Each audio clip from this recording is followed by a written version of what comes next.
कमल नयन, किस सोच में डूबे हैं आप? कुछ नहीं महादेवी, सोच रहा था कि ये परंपरा होती क्या है, किस वस्तु का नाम है परंपरा। हे कमल नयन, आप ही तो शब्दों के रचयिता हैं, भाषा के स्रोत हैं। आपके सामने मैं क्या मुंह खोलूं? पर आपने पूछा है तो अतीत से अपना नाता जोड़े रखने का नाम है परंपरा। वाह, धन्य है आप महादेवी। परंपरा की इतनी सरल और सुंदर परिभाषा असंभव है। धन्य है आप। धन्यवाद कमल नयन।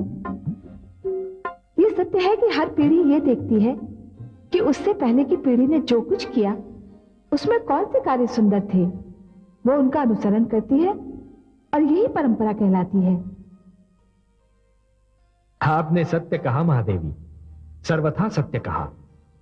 बड़ों का आदर करना, छोटों से प्रेम करना, माता पिता की आज्ञा का पालन करना, एक दूसरे के अधिकारों का सम्मान करना, ये सब वो सुंदर परंपराएं हैं जो पीढ़ियों से चलती आ रही हैं और आगे चलती भी रहनी चाहिए। परंतु हे महादेवी, क्या परंपराएं टूट नहीं सकती, बदल नहीं सकती? क्यों नहीं? हे कमल नयन, मानव जाति को चाहिए कि हर युग में समय की कसौटी पर परंपराओं को कसती रहे और उसके अनुसार उनमें परिवर्तन करती रहे, क्योंकि परंपराओं को आडंबर में बदलते देर नहीं लगती। एक पीढ़ी की परंपरा दूसरी पीढ़ी के लिए कष्ट का कारण भी बन सकती है। आप सत्य में धन्य है महादेवी। आप तो कह रही थी कि सारे शब्दों का स्रोत मैं हूं, परंतु आपके इन सुंदर शब्दों ने मेरी सारी उलझन दूर कर दी। कैसे? क्योंकि मेरे अंश अवतार ने ऋषि जमदग्नि की परंपरा को तोड़ दिया है। पर महादेवी, अब आपके वचन सुनने के उपरांत मुझे यह विश्वास हो गया है कि मेरा अंश अवतार जो कर रहा है ठीक कर रहा है। महादेवी, परंपरा का आदर करना एक बात और परंपरा से चिपके रहना दूसरी बात। मेरा अंश अवतार परंपरा से चिपके रहने को नकार रहा है।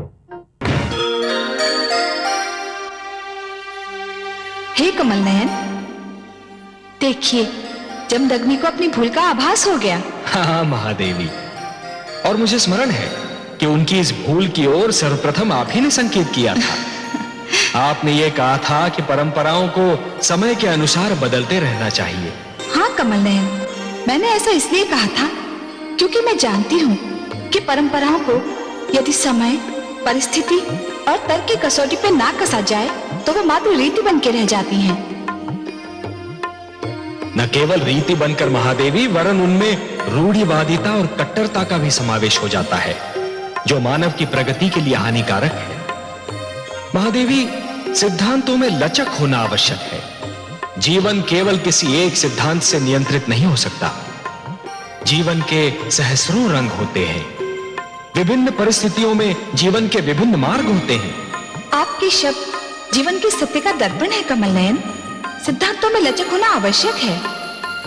और प्रगति में सबसे बड़ी रुकावट तभी उत्पन्न होती है महादेवी, जब मानव प्राचीन डगर से हटना नहीं चाहता, जब वो नई विचारधाराओं से भयभीत हो जाता है। महादेवी, मानव जाति को यह समझ लेना चाहिए कि केवल एक ही वस्तु है जो सदा रही थी और सदा रहेगी भी। वो वस्तु ऐसी है जो अमर है, जो अनंत है, और उसका नाम है परिवर्तन। महादेवी, परिवर्तन ही है जो सदैव होता रहा है और सदैव होता भी रहेगा, क्योंकि परिवर्तन ही मानव जाति की प्रगति का रहस्य है। बधाई हो कमल नयन, बहुत बहुत बधाई हो। मैं न कहती थी कि आपका अंश अवतार यदि हमारे शिव शंभू के पास जा रहा है तो वहां से कुछ ऐसा ही लेकर लौटेगा जो आज तक कभी किसी ने नहीं पाया। हे पद्मनाभ, जिस प्रकार ताल कभी किसी को प्यासा नहीं लौटने देता, उसी प्रकार हमारे शिव शंभू के द्वार से कभी कोई रिक्त हाथ नहीं लौटता। उन्होंने आपके अंश अवतार को न केवल ऐसा शस्त्र दिया है जिससे कोई नहीं बच सकता, वरन एक ऐसा नाम भी दिया है जिसे सदा के लिए संसार स्मरण रखेगा। बधाई के लिए बहुत धन्यवाद महादेवी। परंतु सत्य पूछिए तो मैं ये निर्णय ही नहीं कर पा रहा हूं कि इस अवसर पर मुझे हर्षित होना चाहिए या चिंतित। क्यों? आप ऐसा क्यों कह रहे हैं कमल नयन? आपका अंश अवतार सहस्त्रार्जुन के आतंक को मिटाने जा रहा है। ये तो हर्ष का विषय है, इसमें चिंता की क्या बात है? महादेवी, सारा संसार मुझे पालनहार के रूप में जानता है और मेरा ये अंशावतार हिंसा के मार्ग का पथिक होने जा रहा है।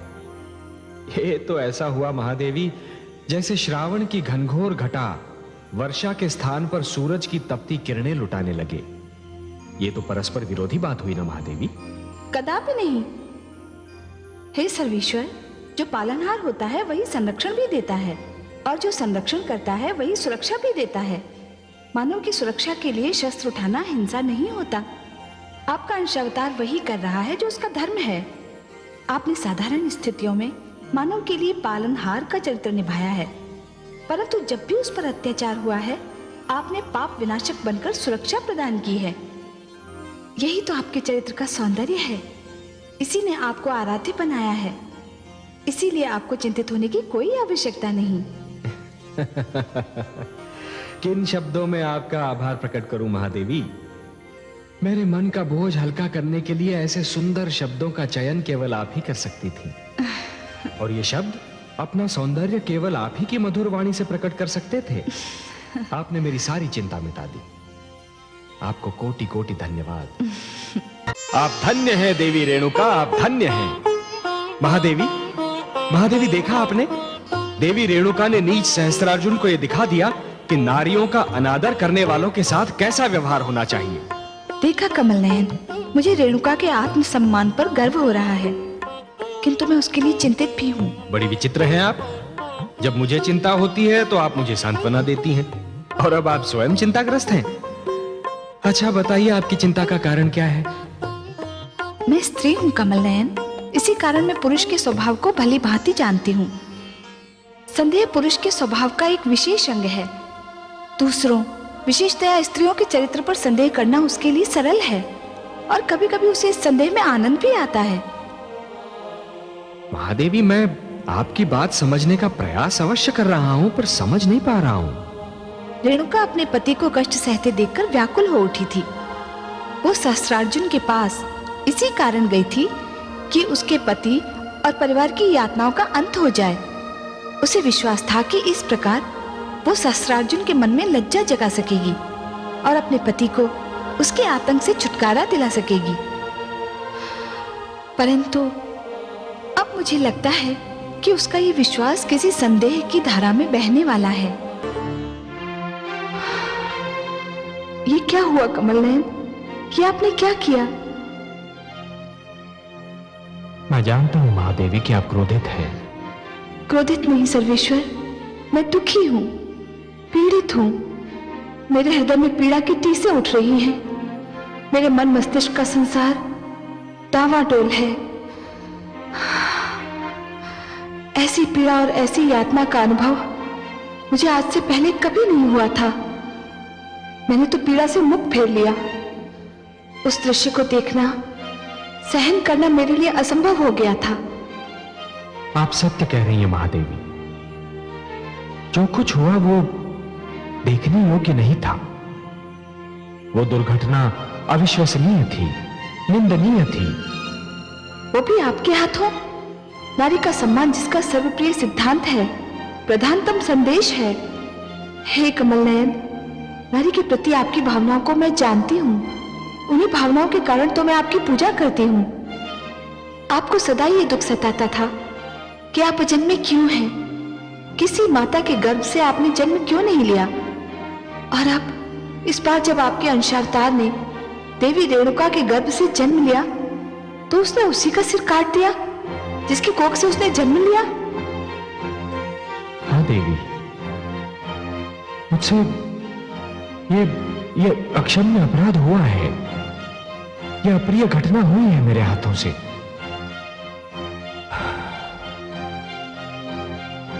और यदि माता रेणुका को दोबारा जीवन नहीं मिलता तो कदाचित ये दुष्कर्म मेरी अंतरात्मा का पीछा कभी नहीं छोड़ता।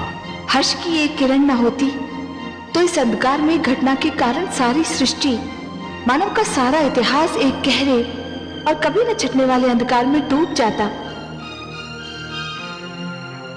देवी, यदि नियति ने मेरे हाथों से यह दुष्कर्म करवाया था तो उसका कोई कारण भी अवश्य रहा होगा।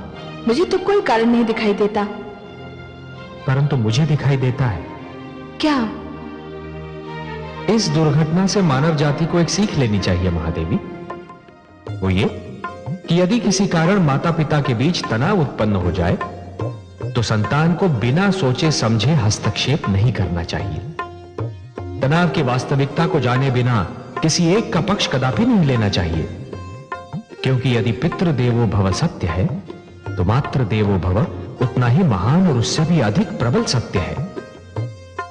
और इसीलिए कोई भी पग उठाने से पहले संतान को यह जान लेना चाहिए कि एक की आज्ञाकारिता दूसरे के लिए अन्याय न बन जाए। मुझे भी आश्चर्य हो रहा था कि आपने ऋषि जमदग्नि को बिना सोचे समझे वचन दे कैसे दिया। कदाचित इसलिए कि मुझे उनसे ऐसी आशा न थी। पर बिना सोचे समझे वचन देना एक भूल है महादेवी, जो कभी किसी को नहीं दोहरानी चाहिए। मैं तो माता रेणुका के आगे सिर झुकाती हूँ। इतना सब कुछ घट जाने के उपरांत भी उन्होंने अपने परिवार के सुख के लिए, अपनी संतान के कल्याण के लिए ऋषि जमदग्नि को क्षमा कर दिया। हाँ महादेवी, माता रेणुका वास्तव में महान है। आप कहाँ चली कमल नयन? महादेवी, मैं उसके पास जा रहा हूं जिसने एक सुखी घराने की नींव हिला दी, जिसने एक हंसते खेलते परिवार के जीवन में विष घोल दिया, जिसने एक पतिव्रता स्त्री और उसके विद्वान शास्त्रज्ञ पति के बीच संदेह की दीवार खड़ी कर दी। मैं उसके पास जा रहा हूं महादेवी, नीच सहस्रार्जुन के पास।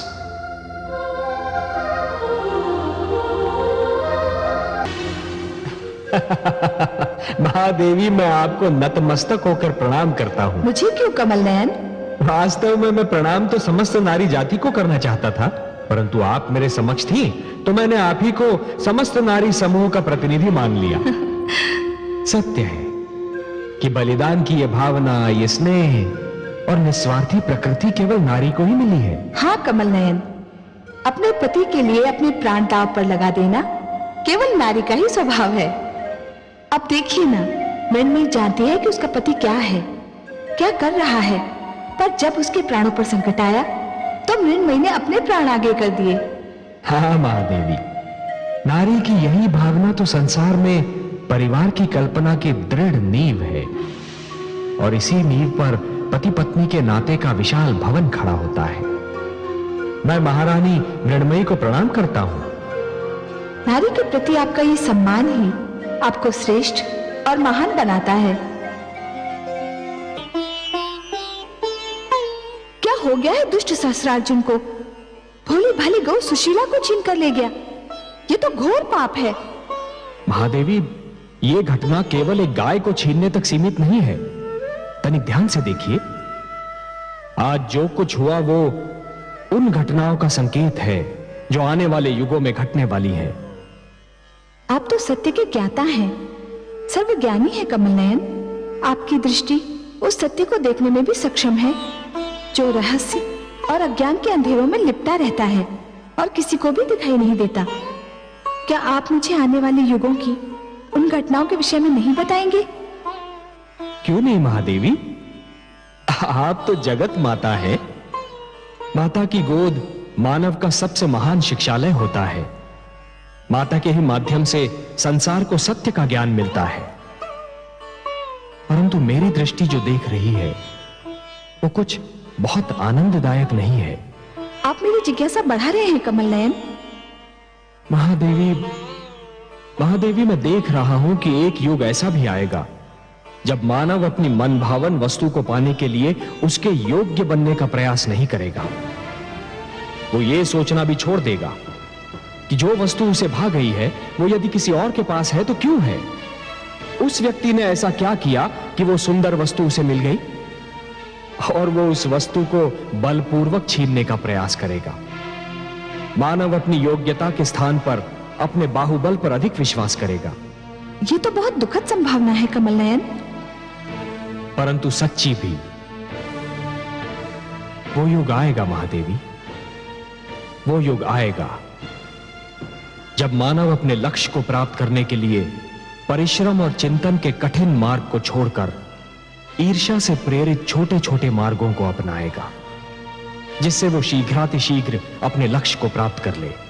तब तो मानव का उत्थान पतन में बदल जाएगा। हाँ महादेवी, श्रम, चिंतन और ज्ञान का लंबा मार्ग छोड़कर जो भी व्यक्ति पगडंडियां ढूंढेगा, वो अपने लक्ष्य को प्राप्त करने के उपरांत भी प्यासा ही रह जाएगा, क्योंकि उसे यह ज्ञात हो जाएगा महादेवी कि जिस लक्ष्य को उसने प्राप्त कर लिया है वो उस लक्ष्य के योग्य था ही नहीं। और महादेवी, ऐसा व्यक्ति उस लक्ष्य को अधिक समय तक संभाल नहीं पाएगा और ना ही उससे वो उचित लाभ उठा पाएगा जो एक योग्य, ज्ञानी और श्रमशील व्यक्ति उठा पाता। महादेवी, सहस्रार्जुन अपने पुत्रों को प्रसन्न करने के लिए सुशीला गाय को बलपूर्वक ले तो आया है, परंतु स्वयं सहस्रार्जुन और उसके पुत्र उसके योग्य नहीं है।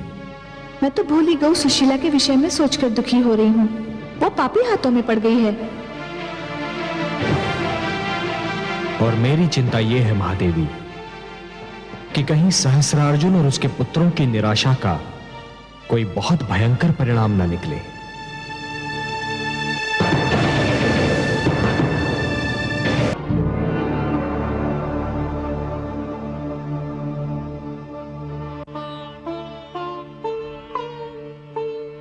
कितना बड़ा अनर्थ कर दिया दुष्ट सहस्रार्जुन ने। महादेवी, भ्रष्टाचार और उन्माद से चूर व्यक्ति अनर्थ के अतिरिक्त और कर ही क्या सकता है? परशुराम ने सत्य ही कहा था कि कहीं जमदग्नि उसके तर्क को समझने में विलंब न कर दें। उन्होंने विलंब कर दिया और इसका यह फल हुआ। पर मेरी समझ में यह नहीं आता कि ऋषि जमदग्नि परशुराम के तर्क से पूर्णतः सहमत क्यों नहीं थे। महादेवी, ऋषि जमदग्नि का एक मन कह रहा था कि वो परशुराम के तर्क से सहमत हो जाए, परंतु दूसरा मन कह रहा था कि सहमति का अर्थ यह होगा कि स्वयं की विचारधारा की पराजय को स्वीकार कर लेना। वो असमंजस में पड़ गए और इसी असमंजस के कारण उन्हें अपने प्राणों से हाथ धोना पड़ा। एक कारण और था महादेवी। वो क्या था कमल नयन? ऋषि जमदग्नि को शस्त्र की महत्ता का ज्ञान तो था, परंतु शस्त्र के प्रयोग का ज्ञान नहीं था। मैं समझी नहीं सर्वेश्वर। ऋषि जमदग्नि शस्त्र विद्या की शिक्षा अवश्य देते थे महादेवी, परंतु उन्होंने कभी यह नहीं सोचा होगा कि इस विद्या का प्रयोग स्वयं उन्हें भी करना पड़ सकता है, उन्हें युद्ध भी करना पड़ सकता है। इसका फल यह हुआ महादेवी कि जब युद्ध का समय आया तो शस्त्र विद्या में उनकी निपुणता उनके किसी काम नहीं आई। पर वो तो युद्ध में विश्वास ही नहीं करते थे। वो कहते थे कि वे जन्म से ब्राह्मण हैं और उनका कार्य केवल शिक्षा देना है। यही तो उनकी भूल सिद्ध हुई महादेवी, यही तो उनकी भूल सिद्ध हुई। जाति का संबंध जन्म से नहीं, कर्म से होता है। व्यक्ति की जाति का निर्धारण उसका कार्य क्षेत्र करता है। यदि कार्य क्षेत्र परिवर्तित होता है तो व्यक्ति की जाति भी परिवर्तित होती है। आप सत्य कहते हैं।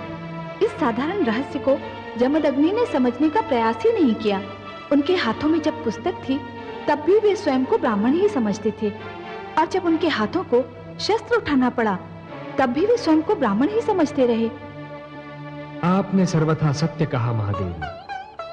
महादेवी, जिस प्रकार अग्नि जब रसोई में होती है तो उसका कार्य कुछ और होता है, परंतु जब वो अग्नि दीपक की लौ में सिमट जाती है तब कुछ और होता है। उसी प्रकार एक व्यक्ति को भी विभिन्न क्षेत्रों में भिन्न कार्यों में क्षमता उत्पन्न करनी चाहिए। यही तो वास्तविक ज्ञान होता है। ऋषि जमदग्नि को यह ज्ञात होना चाहिए था महादेवी कि शत्रु छल का प्रयोग भी कर सकता है। यह सब सत्य है कमल नयन, किंतु सहस्रार्जुन के पुत्रों ने उन्हें छल से मार दिया। वो तो घोर कायरता थी महादेवी, घोर कायरता। सहस्रार्जुन और उसके पुत्रों को इसका दंड अवश्य मिलेगा, कठोर दंड मिलेगा। कमल नयन, संसार में ये क्या हो रहा है? हमारी संतान क्या कर रही है? महादेवी, जब मानव स्वयं के भीतर छिपी हुई त्रुटियों को दूर करने के स्थान पर उन्हें उचित ठहराने का प्रयास करता है, तब उसका अर्थ यह होता है कि वो सत्य का सामना नहीं करना चाहता। सत्य का सामना करने का साहस वो खो चुका है।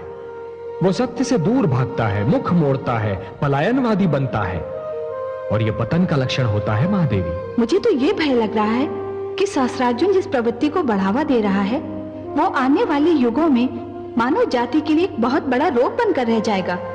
एक ऐसा रोग जिसे महामारी में बदलते देर नहीं लगती। मैं जानता हूं कि आपका संकेत किस ओर है महादेवी।